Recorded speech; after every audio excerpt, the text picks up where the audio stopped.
mungkin catatan bahwa survei Carta Politika yang dikutip tadi pada Oktober itu seingat saya berbeda temuannya dan polanya dengan lembaga-lembaga survei yang lain termasuk di kami. Jadi kalau di kami di Indobarometer surveinya Prabowo Gibran sudah nomor 1 dan kalau di Carta itu Prabowo Gibran nomor 2, nomor 1-nya adalah kalau nggak salah Ganjar Mahfud. Tadi Anda mengungkap Indobarometer ya, itu kan perusahaan saudara ya, perusahaan itu ya, perusahaan, bukan LSM kan? Berapa kali Anda melakukan survei yang terkait dengan Pilpres dan dari mana sumber dananya?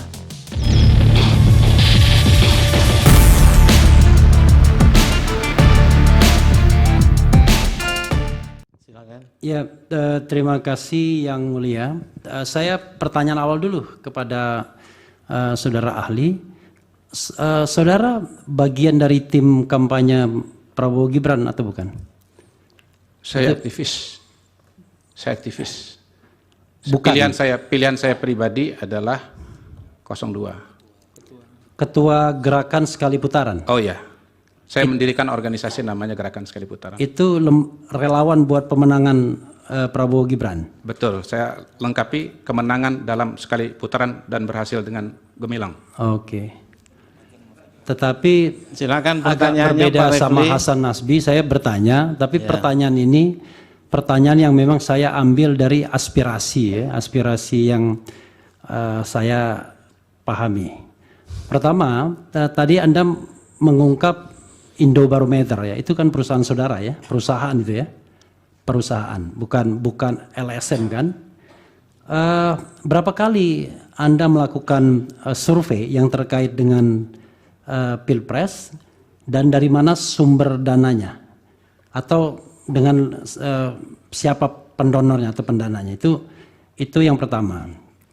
Yang kedua adalah kan Anda badan hukum ya, sebagai wujud akuntabilitas pasti ada pajaknya, ya kan? Kira-kira bersedia nggak Anda memberikan fotokopi pajak kepada majelis untuk melihat soal integritas? Ya. Pertanyaannya apa yang ini sudah dipresentasi terlalu tadi personal begini ya. Eh. Jadi pertanyaan aja mengenai soal kasus yang kita hadapi saja sebaiknya. Begini, Terima kasih, Yang Mulia. tolong pihak terkait menghormati pertanyaan saya. Kalaupun dia tidak mau menjawab itu nggak apa-apa. Iya, Iya. baik Pak Refli. Saya juga punya hak untuk memberikan tanggapan I dan know. bantahan. Dan Anda sudah Tidak melakukan apa-apa. itu. Sama-sama Karena itu kita menghormati. Ya oke. Baik Pak Silakan. Otto, Pak Refli lewat hakim ya. Oke. Saya lanjutkan ya. Karena itu soal integritas juga ya. Soal integritas.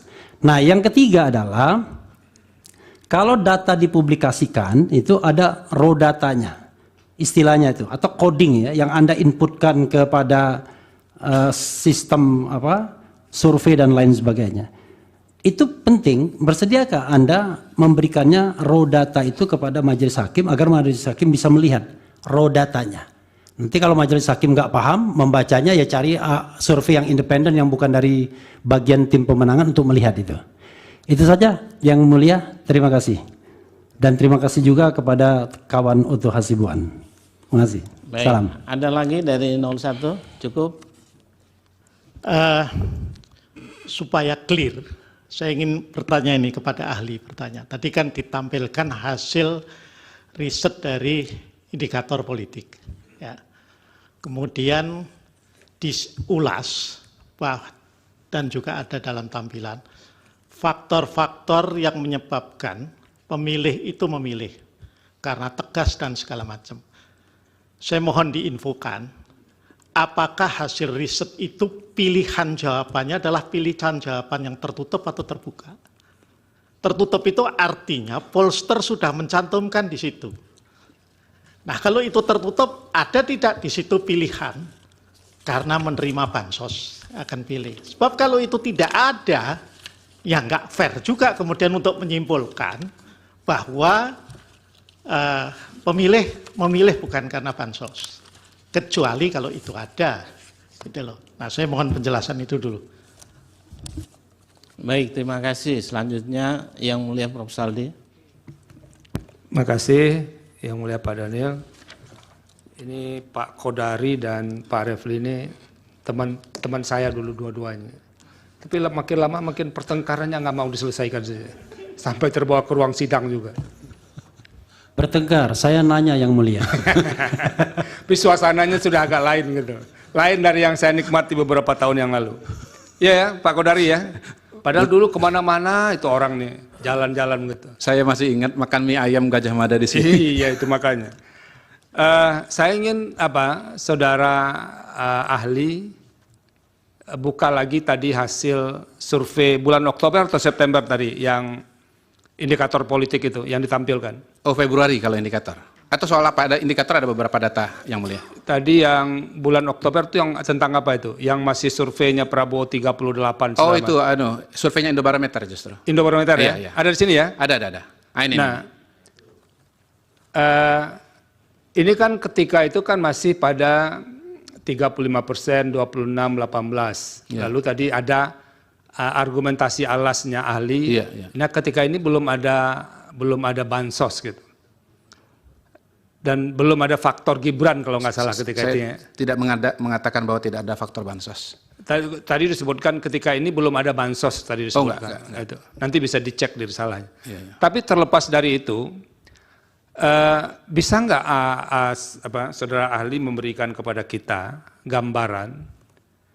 Ini kan ada dua hal tadi yang dijelaskan, bansos dan satu lagi itu ini pemilih. baru juga disebut ya soal money politics. Iya. Jadi kalau bansos penerima merasa ini kan uang negara ini. Lalu kalau money politics ada rasa keterikatan sekalipun yang menerima juga tidak wajib banget memilih. Nah itu kan kata saudara ahli tadi. Saya masih ingat apa yang disebut oleh Burhanuddin Mutadi ya, bahwa money politics itu sebetulnya mempengaruhi orang sekitar sekian 20 berapa persen lah, kemungkinan kecil ya, nggak sampai angka yang signifikan kalau dipinjam yang pendapat ahli yang pertama. Ada enggak hasil survei terbaru saudara ahli dari indikator politik ya? Indobarometer. Indobarometer. Ini Indobarometer. Kira-kira survei yang minta penjelasan kira-kira kalau ada serangan pajar itu seberapa besar sih pengaruhnya terhadap keterpilihan? Ada nggak survei itu dilakukan? Sebab ini kan para lembaga survei kan mulai terdorong juga ke satu titik isu bansos ya, karena isu itu memang besar. Lalu itu yang kemudian muncul. Padahal kalau belajar dari yang saudara kemukakan tadi, ada juga money politik atau politik uang atau serangan fajar dan segala macamnya. Ada survei enggak dari lembaga saudara yang berkait dengan ini? Pak Kodari. Baik. Itu satu. Yang kedua, ada survei juga enggak yang bisa membantu kita? Itu kalau di negara lain, ini bukan cerita negara lain, ini bicara Indonesia saja. Itu kontribusi calon presiden, calon wakil presiden terhadap persentase yang diraih oleh pasangan calon itu. Jadi ini kan dua nih. Anies dengan Muhaimin, Ganjar dengan Mahfud, kemudian Prabowo dengan Gibran. Ada nggak hasil penelitian yang bisa menjelaskan kontribusi masing-masing individu terhadap pasangannya? Misalnya angka 58% Prabowo itu berapa persen sih kontribusi Prabowo terhadap angka 58, kemudian kontribusi Gibran terhadap angka 58 itu. Begitu juga dengan yang lain-lain. Ada enggak hasil penelitian? Supaya kami ada bekal juga nih Pak Kodari. Jangan lalu berasumsi soal bansos juga. Ternyata ada faktor lain yang juga berkontribusi terhadap keterpilihan. Itu saja, terima kasih. Masih ada yang lain? Baik, tidak ada. Ada 7 penanya Pak Kodari. Kalau bisa menggunakan waktu seefektif mungkin, kalau perlu jam 9 sudah selesai. Baik, terima kasih Pak Daniel. Mudah-mudahan bisa ini. Silakan. Soalnya berat-berat ini pertanyaannya, apalagi dari sahabat saya Refli Harun. Dari Pak Otto, tidak mudah untuk menerima tesis ini bahwa bansos tidak berpengaruh pada pilihan capres. Bagaimana dengan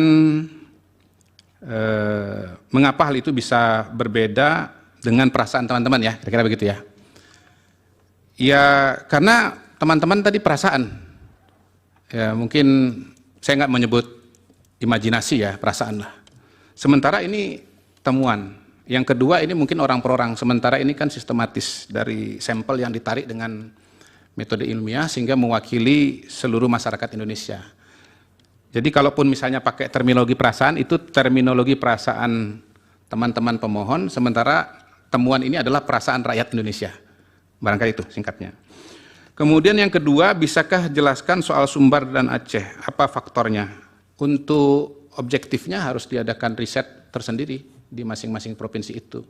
Karena sekali lagi yang kita punyai pada hari ini dan saya kutip pada hari ini adalah data riset nasional.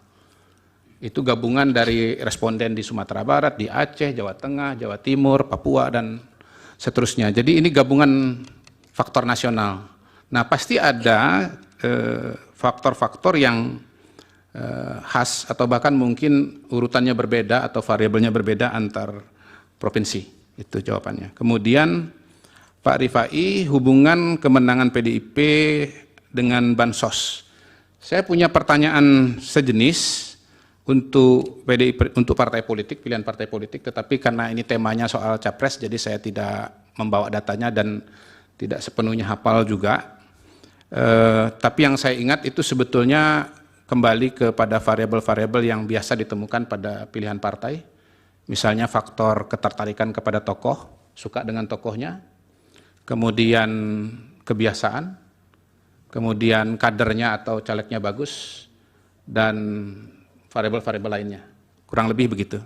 Nah, biasanya partai yang paling lengkap daya tariknya punya tokoh, punya caleg yang bagus, yang kuat, kemudian faktor sudah lama, jadi udah jadi kebiasaan untuk memilih partai tersebut, itu akan lebih unggul. Untuk Bang Refli, saya jawab yang sesuai dengan topik saja. Soal raw data siap diberikan apabila diminta oleh Majelis Hakim. Kemudian 03, ini topiknya di luar tema yang dimintakan oleh 02, oleh advokat 02 kepada saya, karena itu saya skip. Kemudian Bang Sira Prayuna, Bansos tidak punya data untuk mengetahui. Saya pertama Majelis, Ya, tema dari presentasinya adalah hubungan bantuan sosial dengan elektabilitas kan. Itu yang kami tanyakan tadi. Jadi sangat berhubungan dengan apa yang saudara paparkan. kaitannya dengan Bansos Kami ulang dan ya. pilihan. Kami mencatat Presiden Ya. itu 24 kali membagi-bagi bansos ke sana kemari. Oke. Ya. Tidak ada masalah kelaparan, tidak ada masalah bencana alam, tidak ada masalah sosial dan lain-lain. Oke. Menurut kami alasannya itu elektoral Oh, untuk oke. mendukung Baik, baik. anaknya Baik. menjadi wapres. Ini bukti nepotisme menurut hemat Baik, kami. baik, baik. Nah, apakah memang saudara punya bukti lain untuk memberikan justifikasi sampai begitu sibuknya seorang presiden membagi-bagi bansos? Itu pertanyaan Oke, kami. baik. Gini, saya menjawabnya kali ini dengan perasaan, izin ya. Jadi kan perasaan beliau, ini saya jawab dengan perasaan saya. Perasaan saya, Pak Jokowi sedang menjalankan tugas sebagai Presiden Republik Indonesia yang baik. Dan Presiden yang suka belusukan. Mau ada pemilu, nggak ada pemilu, dia pasti keliling Indonesia. Dah, tuh. Kemudian untuk Bang Sira, masih pada masa-masa terakhir. Saya tidak berani mengatakan ini, karena saya tidak meriset, jadi saya tidak bisa menjawab. Kalau saya nggak tahu, saya bilang nggak tahu. Kalau soal perasaan, saya jawab perasaan. Tetapi saya merasa lagi ya, atau mengasumsikan bahwa sebetulnya Perlinsos ini, sekali lagi Bapak Ibu sekalian, bukan sesuatu yang tiba-tiba ada lonjakan-lonjakan besar.